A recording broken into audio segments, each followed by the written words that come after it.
Okay, depending on what time of day you're reading this, good morning or afternoon. Um, in this reading here, we are talking about metamorphic rocks.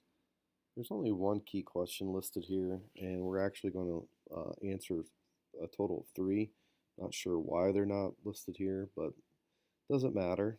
So the first key question that we're going to talk about, and is written right here, is called what are metamorphic rocks?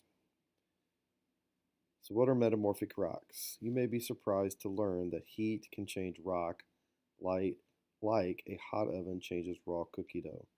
But deep inside the earth, both heat and pressure are much greater than at Earth's surface. When great heat and pressure are applied to rock, the rock can change both its shape and its composition. Any rock that forms from another rock as a result of changes in heat or pressure, or both heat and pressure, is a metamorphic rock. How metamorphic rocks form. Metamorphic rocks can form out of igneous, sedimentary, or other metamorphic rock. Many metamorphic rocks are found in mountains or near large masses of igneous rock. Why are metamorphic rocks commonly found in these locations? The answer lies inside Earth.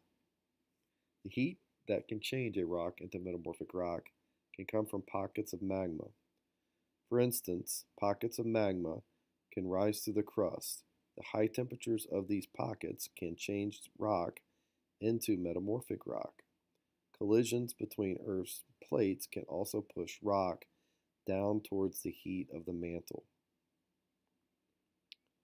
Very high pressure can also change rock into metamorphic rock. For instance, plate collisions can cause great pressure to be applied to rocks while mountains are being formed. The pressure can deform or change the physical shape of the rock, as shown in Figure 1. Also, the deeper that the rock is buried in the crust, the deeper the pressure, or the greater the pressure on the rock. Under very high temperature or pressure, or both, the minerals in a rock can change into other minerals.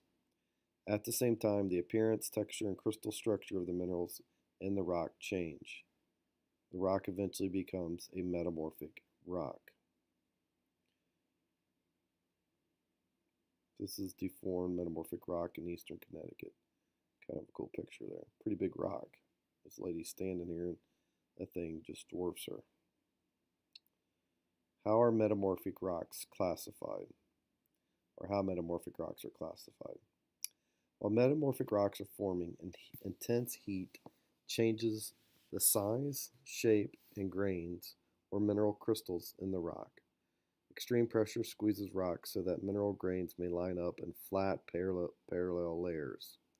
Geologists classify metamorphic rocks according to the arrangement of the grains making up the rock. So there's two types here, foliated and non-foliated. Metamorphic rocks that have their grains arranged in either parallel layers or bands are said to be foliated. Foliated describes the thin, flat layering found in most metamorphic rocks. For instance, the crystals in granite can be flattened to create the foliated texture of gneiss, the type of metamorphic rock. We'll see this down in the bottom in just a second. Slate is also a common foliated rock. Heat and pressure changes sedimentary rock shale into slate. Slate is basically a denser, more compact version of shale. But as shale changes into slate, the mineral composition of the shale can change. Non-foliated rocks. Some metamorphic rocks are non-foliated. The mineral grains in these rocks are arranged randomly. Marble and quartzite are metamorphic rocks that are non-foliated texture, that have a non-foliated texture. Quartzite forms out of quartz sandstone. The weakly cemented quartz particles in the sandstone recrystallize to form quartzite, which is extremely hard. Quartzite looks smoother than sandstone, as shown in Figure 2. Finally, marble usually forms when limestone is subject to heat and pressure deep inside the earth, deep beneath the surface. Okay, so here we go. Granite, which is an igneous rock, through heat and pressure is turned into gneiss, which is a metamorphic rock.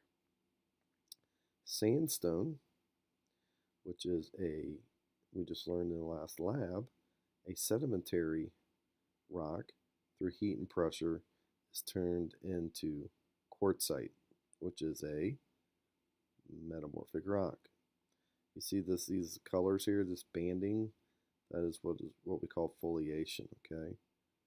Now quartzite on this hand down here does not have that banding, so to speak. You can see a little bit, but not really. All right, how are metamorphic rocks used? Marble and slate are two of the most useful metamorphic rocks. Marble has an even grain, so it can be cut into thin slabs or carved into many shapes. And marble is easy to polish.